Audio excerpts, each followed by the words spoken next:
Now, around 36 rounds of real estate measures by the Moon administration could not cool down South Korea's overheated housing market, and it leaves it as arguably the most pressing issue for the president-elect over the next 5 years.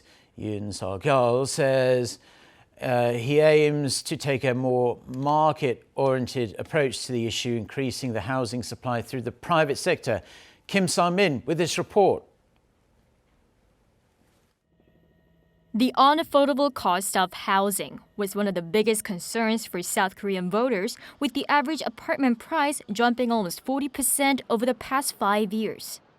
I think the pressing issue in Korea is the real estate problem, the housing problem. So I hope the new president can come up with practical measures for this.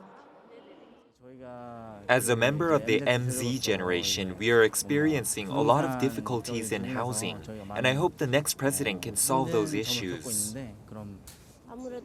The real estate issue, for sure. That's my interest, thinking I have to get married. President-elect Yoon Suk-yeol is taking a market-friendly approach to the issue, a bold shift from the previous administration, which had introduced almost 30 rounds of housing measures, mostly focusing on regulations. Yoon's main pledge, expanding the supply of houses mainly through the private sector. 5년 동안 전국에 250만 호 이상, 수도권에 130만 호 이상의 신규 주택을 공급하겠습니다. Of the total, 2 million units will come from the private sector as Yoon aims to cut regulations on reconstruction.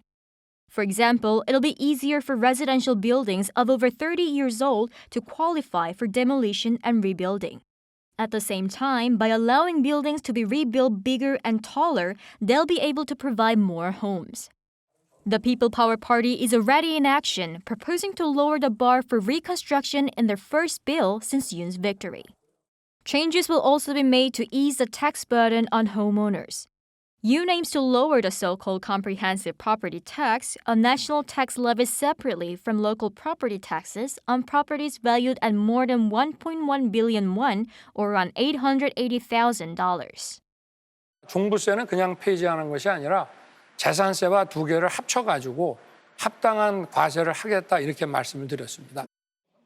However, Yoon's overhaul could face a bumpy road as some of the rules require approval of the Democratic Party of Korea, which has a majority in the parliament. It will be important for the president-elect to get cooperation from the majority Democratic Party, as some policies, like those forbidding the sale of a unit for a certain period after the purchase, need their help to be revised. That said, he could possibly start by changing any regulations that weren't created by the National Assembly, such as regulations on housing loans. Kim Sang-min, Arirang News.